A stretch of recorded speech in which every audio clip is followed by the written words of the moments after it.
বয়ান করার আগে, আম্মা আব্বার প্রতি সন্তানের অধিকারের বয়ান করার আগে সন্তানের প্রতি মা বাবার অধিকারের বয়ানটা করি। যদি কিছু পাইতে হয় কিছু দেওয়া লাগে, কথা কোন ঠিক কিনা? আপনি যদি আপনার সন্তান থেকে কোনো কিছু পাইতে চান, তাইলে আপনি আপনার সন্তানটাকে কিন্তু ছোটবেলা জন্ম দেওয়ার পর থেকে কিছু দেওয়া লাগবে, কথা কোন ঠিক কিনা? এই জন্য মনে রাখবেন রে বাবা, সুনেশ্বরের মুসলমানেরা, সন্তান শুধু জন্ম দিলে হয় না, সন্তানের দায়িত্ব পালন করা লাগে। আল্লাহর নবীর প্রখ্যাত হাদিস বিচারক হযরত আবু সাঈদ খুদরি রাদিয়াল্লাহু তাআলা আমার নবীরে প্রশ্ন করি, ইয়া রাসূলুল্লাহ, ওগো মায়ার নবী, আপনার কাছে জানতে চাই একটা সন্তান জন্ম দেওয়ার পর মা বাবার কি কি দায়িত্ব আছে। এবার আমার নবী কয়, উম্মত শুনে নাও।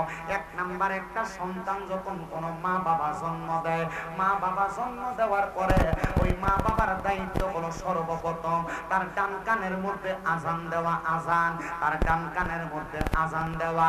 দুই নাম্বার, একটা সন্তান জন্ম দেওয়ার পর মা বাবার দায়িত্ব 7 দিনের মাথায় ওই সন্তানের মাথার চুলগুলা মুন্ডে দেওয়া, কামায়া দেওয়া।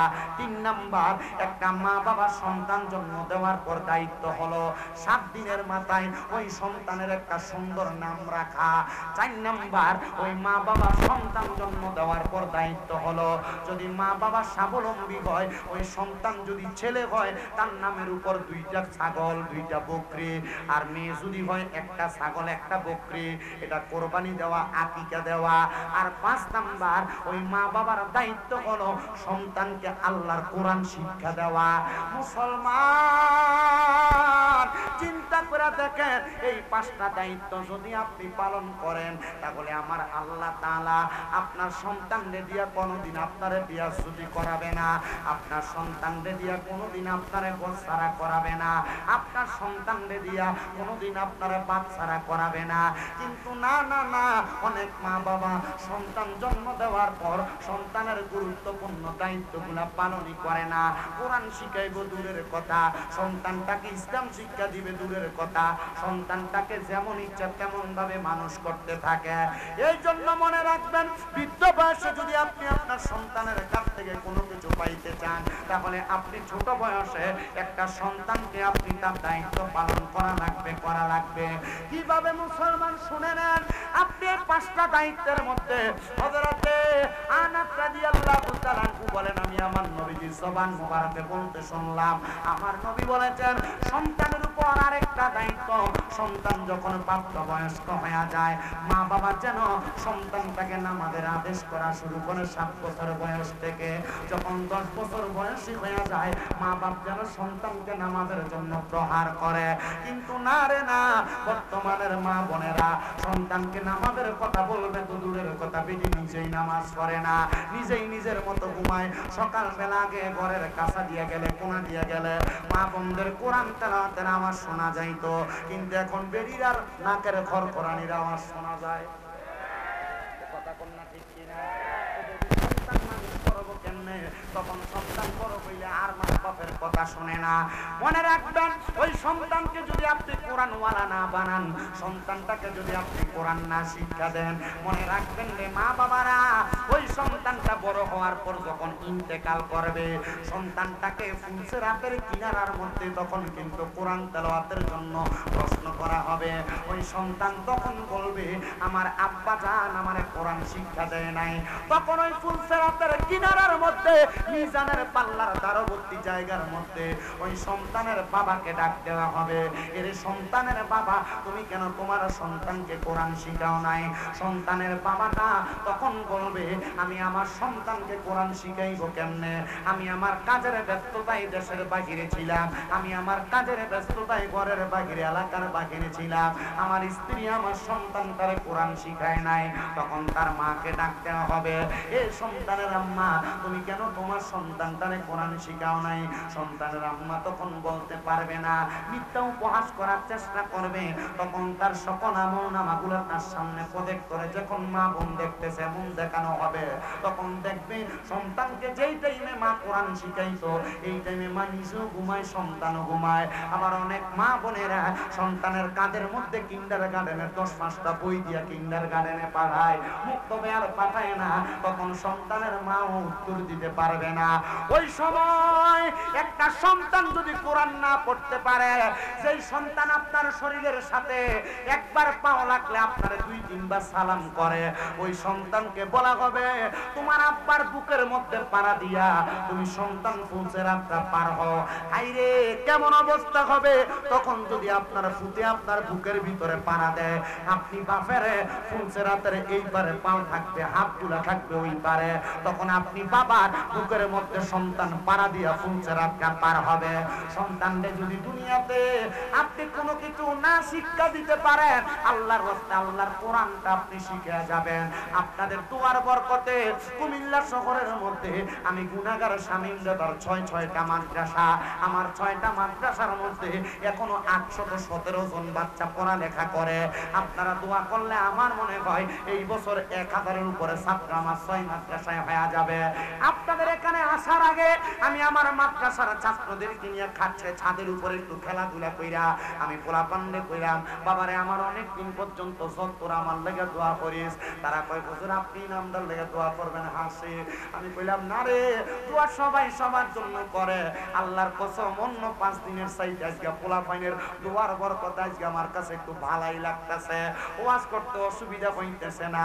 আমি জানি আমি মরার পরে কোনো কিছু কবরে নিতে পারি আর না পারি, আমার মাদ্রাসার ছাত্রদের নেক তো আমার কাছে আছে। আপনাদের এলাকায় হবিগঞ্জের অনেক পোলাপান আমার মাদ্রাসায় পড়ে। আমার কাছে অনেক মা বাবারা তাদের সন্তানদেরকে হাতে তুইলা দিয়া বলে হুজুর আমার সন্তানকে আপনি আপনার কাছে পড়াইবেন, আমি আর কিছু চাই না হুজুর। আপনি একদিন ওয়াজের মধ্যে বলছিলেন একটা সন্তান যদি মা বাবার জানাজার নামাজটা পড়ায় আসসালামু আলাইকুম ওয়া রাহমাতুল্লাহ বইলা সালাম শেষ করার আগে আল্লাহ তাআলা ওই মা বাবার জীবনের গুনাহ মাফ করে দেয়। হুজুর আমার সন্তানটারে জানাজার নামাজ পড়ানোর মতো উপযুক্ত একটা পোলা বানিয়ে দিয়েন। দোয়া করবেন আমার মাদ্রাসার নুরানির ছোট ছোট বাচ্চারা জানাজার নামাজ পড়াইতে পারে। আমি মা বাপকে কইছি আমি চেষ্টা করব, বাকি আলেম দান করার দায়িত্ব আল্লাহর।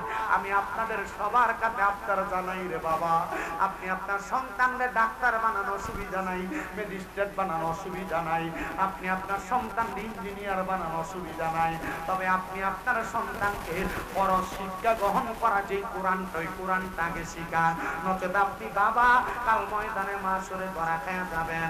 আপনি বাবা আপনার দায়িত্বগুলো পালন না করার কারণে মনে রাখবেন কোরআনওয়ালা ছেলে কোনোদিন তার বাবা মার সাথে অসদাচরণ করে না, কোরআনওয়ালা ছেলে কোনোদিন তার বাবা মারে আলাদা করে না, কোরআনওয়ালা ছেলে কোনোদিন তার বাবা মারে জুদা করে না, বাইরে খাওয়ায় না, কোরআনওয়ালা ছেলে কোনোদিন তার বাবা মার প্রতি খারাপ অসদাচরণ করে না। এই জন্য আপনি আপনার সন্তানটাকে সর্বপ্রথম আল্লাহ তাআলার কোরআনটা শিক্ষা গ্রহণ করাইবেন। আমি জানি না আপনাদের সুনেশ্বরের মানুষ কেমন ওয়াজ শ্রবণ করেন আপনারা রে বাবারা, যদি আপনারা সন্তানের এই 5টা দায়িত্ব নিম্নবর্তী 6টা দায়িত্ব পালন করতে পারেন, আমার বিশ্বাস ওই সন্তান কোনোদিন মা বাবার প্রতি অন্যায় আচরণ করবে না। কয়টা দায়িত্ব? কয়টা? 1 নাম্বার আসান দাও, 2 নাম্বার 7 দিনের মাথায় চুল থামানো, 3 নাম্বার একটা সুন্দর নাম রাখা, 4 নাম্বার যদি স্বাবলম্বী হয় আকিকা দেওয়া। আকিকার মাধ্যমে কি হয়? অনেকে আকিকা দিতে চায় না। আকিকার মাধ্যমে সন্তানের যে দম দেন রক্তটা যায়, তখন এই সন্তানের কোন রূপ বালা মুসিবত যদি সন্তানের গায়ে থাকে, এই দমের সাথে রক্তের সাথে আল্লাহ কাটায়।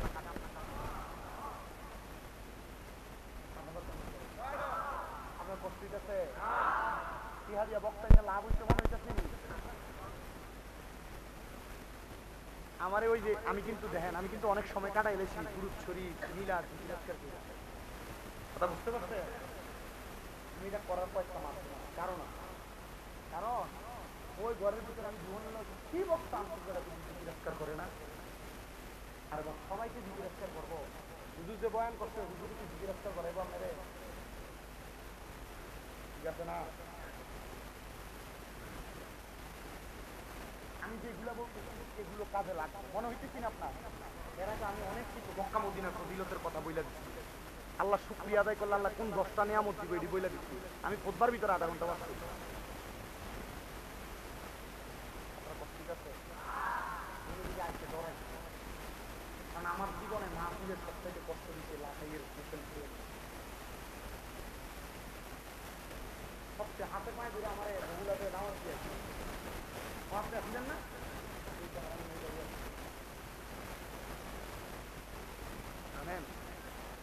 না না না ভয়ের লেগে না আমার খুব কষ্ট পেয়ে গেছে আমি খুব অসুস্থ ছিলাম ওই কিন্তু আমার বহুলাতে দাওয়াত দিয়ে আসছে হাতে পায়ে ধরে কিন্তু মাহফিল করার পর সে কাজ হলো না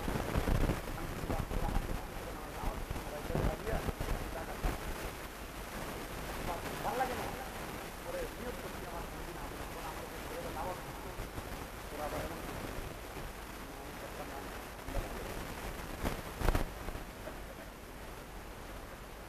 আলহামদুলিল্লাহ ভালো তারা মাহফিলে মানুষ কি করে আরামদারা মাহফিলে মানুষ কি চায় এলাকার মানুষ বালা না হলে কিন্তু মানুষও মাহফিলে দাঁড়ায় কথা বুঝতে পারছে অতলা মানুষ না অতলা বাদ দিচ্ছি শুধু এই প্যান্ডেলের আমার সামনে রেডি আছে অতলা ছিল না কারণ আমরা একটা বুঝ আছে না আল্লাহ কবুল করতো আমিন কই কলজা লাগে মন লাগে খালি খানা দিলে মানুষ হয় না তারাও তো আমার কাছে খানা দিলে খালি মানুষ আসে না মানুষ কখনো কখনো মোহাব্বতের কারণে আসে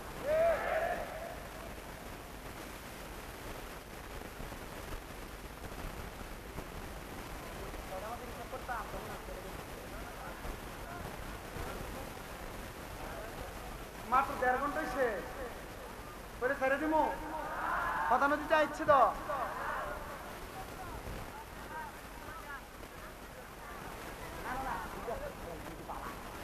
আলহামদুলিল্লাহ কম আমি যদি আজকে ফরওয়ার্ড করে দিয়ে থাকি আবার ওয়াজ করা লাগবে না ফরজ আমার দাওয়াত দিতে না তোমরা যাও করে দিয়ে যায় আলহামদুলিল্লাহ কম আমার এই ওয়াজগুলো আপনারা কাজে লাগাবেন তো ইনশাআল্লাহ সন্তানের নামে আকিকা দিবেন তো ইনশাআল্লাহ সন্তানের নামে আকিকা দিবেন যদি কোনো অনেক পোলাপান আছে কামাই করে আপনার মা বাবা আপনার নামে আকিকা দিচ্ছেন কিনা আপনি জানেন না তখন আমার মতো চালাকি করবে চালাকিটা কি আপনার বাপ মারে আব্বা আপনি আমার নামে আকিকা দিচ্ছেন যদি কই যে দিচ্ছি আলহামদুলিল্লাহ যদি কই দেয় নাই তাহলে আব্বারে কইবেন আপনার হাতে নিয়োগ করেন আপনি যখনই টাকা আসবে তখনই আপনি টাকাটা দিয়ে আমার নামে আকিকা দিয়ে দিবেন যদি কো আচ্ছা ঠিক আছে তখন আপনি আপনার নিজের আকিকার টাকাটা জমাইলেন জমা এই টাকাটা বাপের হাতে তুলে দিবেন যান আপনি আমার নামের উপরে 2টা ছাগল আইন আল্লাহর রক্ত জমা করে দিয়া মানুষের খাওয়ান গরিব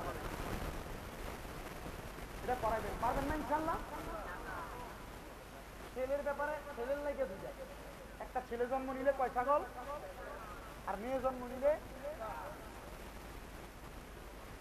হ্যাঁ বাইকটা দেওয়া গরিব তাই হুজুরে বলেন 3 অংশ করবেন এক অংশ নিজে খাবেন এক অংশ গরিবদেরকে দিবেন এক অংশ আজকে কোরবানির মশলা অনুরূপ মশলা আলহামদুলিল্লাহ পরে এরপর যদি আপনার কাছে মনে হয় যে না হুজুর আমি খাইতাম না আমি গরিবদের দিলাইমু পুরাটা দিলাও তুমি অসুবিধা নেই আলহামদুলিল্লাহ কর রাজি আছেন ইনশাআল্লাহ এগুলা করবেন ইনশাআল্লাহ এগুলা চালু রাখবেন এগুলা চালু রাখবেন এগুলা জারি রাখবেন এগুলা করলে ইসলামের যে মূল মৌলিক ধারাবাহিকতা এগুলা ঠিক থাকবে ঠিক কিনা আল্লাহ কবুল করুক আমিন কর তাহলে সন্তানরা কয় বছর বয়স থেকে নামাজের কথা বলবেন জোরে জোরে জোরে জোরে এই কোনাটা দিয়ে কয় না কয় বছর আতুলা কোন কয় বছরে কোনা দিয়া এই কোনাটা দিয়ে কয় বছরে এরা চিন্তা করতেছে হুজুর আমি নিজে হইতো নামাজ পড়ি না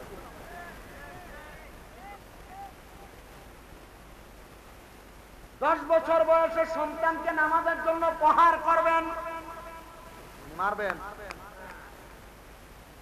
মারবেন প্রহার করবেন মারতো কইছে মারহাবা কোন দরকার আছে না নাই ওই সন্তান কোনোদিন মা বাবার সাথে বাজে আচরণ করবে না মা বাবার প্রতি অন্যায় আচরণ করবে না এ সোনেশ্বরের বাবা এবার আল্লাহর নবী রহমতের নবীকে হযরতে বনু সালমা গোত্রের একজন লোক আইসা প্রশ্ন করি ইয়া রাসূলুল্লাহ নবী গো আপনার কাছে জানতে চাই মা বাপ জীবিত থাকা অবস্থায় আমরা সন্তানদের কি কি দায়িত্ব আপনি বলেন না নবীজি বলেন মা বাপ বেঁচে থাকা অবস্থায় একটা সন্তানের 7টা দায়িত্ব জবান বন্ধ নাই সন্তান বলেন মা বাপ বাইসা থাকা অবস্থায় সন্তানের মা বাবার প্রতি দায়িত্ব কয়টা আরে আপনার মা বাবা তো আপনারা ছোটবেলায় ওই দায়িত্বগুলো পালন করে দিয়েছে, শেষ মা বাবার দায়িত্ব। কিন্তু আপনি সন্তান যখন প্রাপ্তবয়স্ক হয়ে যাবেন, ইনকামওয়ালা হয়ে যাবেন, কামাই রুজিওয়ালা হয়ে যাবেন, তখন আপনার মা বাবার উপর আপনার 5-7টা দায়িত্ব থাকবে জীবিত থাকা অবস্থায়। আল্লাহর নবী বলতেছে, 1 নাম্বার ওই সন্তান পিতামাতার খেদমত করা, নিজে নিজে খেদমত করা। অনেক সন্তান মা বাবার কোন দিন নিজের হাতে গাও ডইলা গোসল করে দিছো এটা বলতে পারবা না, কোন দিন আব্বার পাউডার টিপা দিছো বলতে পারবা না, কোন দিন আব্বার হাতের আঙ্গুলি ফুটে দিছো বলতে পারবা না। এজন্য বলবো বাবা, আল্লাহর নবীকে 1 নাম্বার মা বাবার খেদমতটা বেশি করে করা। 2 নাম্বার আম্মা আব্বার ভরণ পোষণের দায়িত্ব গ্রহণ করা, আম্মা আব্বার ভরণ পোষণের দায়িত্ব গ্রহণ করা। 3 নাম্বার আম্মা আব্বা অসুস্থ হইলে আম্মা আব্বার অসুস্থতার মাধ্যমটাকে অসুস্থতা দূর করার জন্য সুস্থতার মাধ্যম তালাশ করা। 4 নাম্বার মা বাবা যখন বাধ্যগত হয়ে যায়, মানে বৃদ্ধ হয়ে যায়, তখন মা বাবার প্রতি একটা এমন নজর দেওয়া, ছোট বাচ্চাদেরকে যেমন ভাবে লালন পালন করা হয় এমন ভাবে মা বাপরে লালন পালন করা। 5 নাম্বার ওই আম্মা অথবা আব্বা তাদের জন্য 5 নাম্বার তাদের জন্য সন্তান এমন একটা স্ত্রী ঘরের মধ্যে আনা, যে স্ত্রী মা বাবার প্রতি সদাচরণ করবে, সুন্দর ব্যবহার করবে। হুজুর কেমন কিভাবে জানতে চাই? অনেক সন্তান বউয়ের কথা শুই না মা বাপরে জুদা কইরা দেয়, আলাদা কইরা দেয়। আবার বউ মা বাপ বাড়িতে আছে, বউ বাড়িতে সন্তান কাছ থেকে আসার পর কি কথা না কি কথা বললো, তখন সন্তান মা বাবার প্রতি অসদাচরণ করে, এমনও হয় না? এগুলা না করা মানে বউকে বউয়ের মতো বুঝায় রাখা, মা বাপরে মা বাবার মতো সুন্দর বুঝ দেওয়া। আর 6 নাম্বার আম্মা আব্বা যদি মানে বার্ধক্যজনিত কারণে বিছানার মধ্যে পড়ে যায়, সন্তান নিজে মা বাবার মলমূত্র পরিত্যাজ্য করা মানে পরিষ্কার করা। আপনি সন্তান আপনি সব কইরা বিনা কইরা এটাকে আপনি ধরতে চান না, মা বাপরে গরু ঘরের মতো ঘরের মধ্যে পালায় রাখে এমন সন্তান আছে না নাই? আর আমি নিজের চোখে দেখছি অনেক মহিলা তাদের সন্তানদেরকে জায়গা জমি ভাগ করে দিচ্ছে স্বামী মারা যাওয়ার পর। এই মহিলা নিজের ময়লা নিজে 2-3 দিন 4 দিন পর পর নিজে খাতা পাইনা খেতা যেটাতে ঘুমায় এটা পাইনা বাহিরে নিয়ে। আমি নিজে দেখছি, তবে আমি দেখছি এই সন্তান জীবনে বড় হইতে পারে না। এই সন্তান পরবর্তী সময়ে তার নিজের সন্তানের দিদা খাইছে, এ সন্তান পরবর্তী সময় নিজের সন্তানের হাতের ভাত খাইতে পারে না।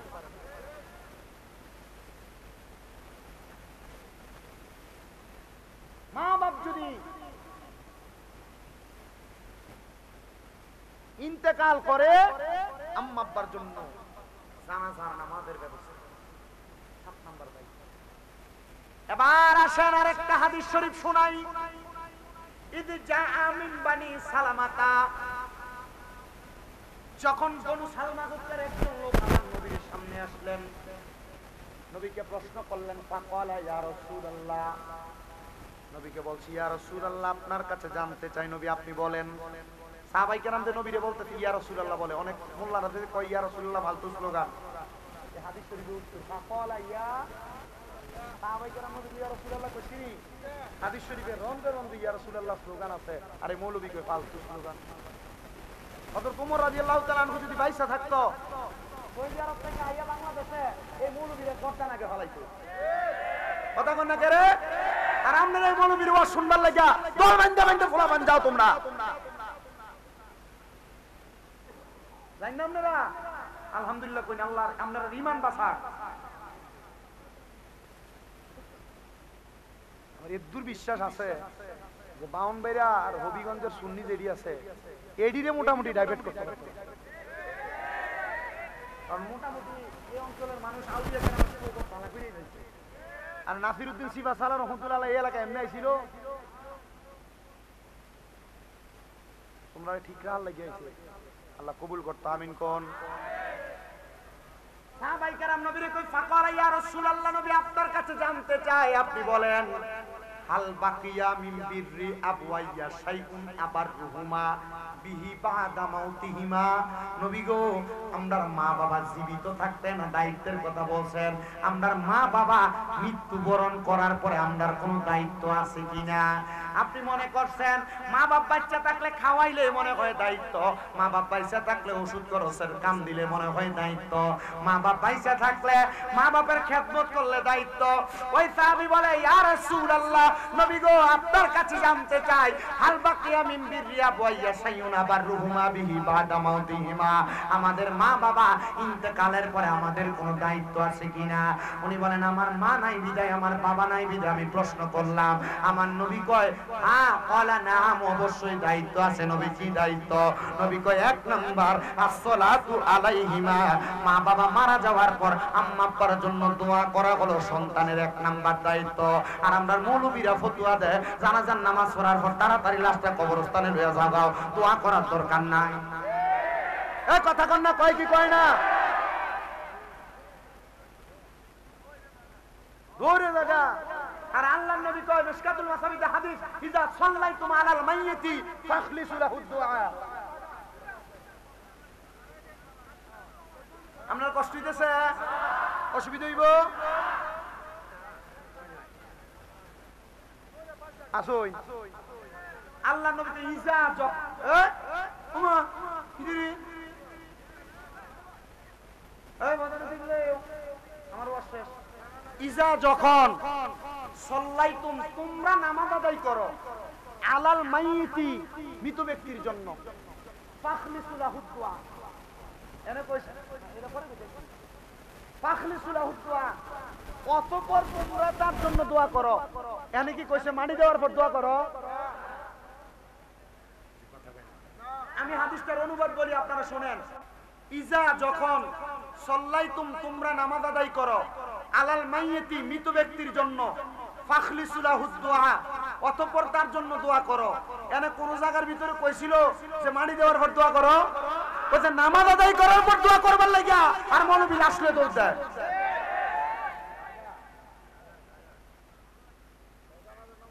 জানাজার নামাজই বলে দোয়া, তো লাস্ট মাইকিং করে একটি সুখ সংবাদ, অমুক বাড়ির অমুক মিয়া নিবাসী ইন্তেকাল করিয়াছেন, মরহুমের জানাজার নামাজ কেন, মরহুমের জানাজার দোয়া কয়।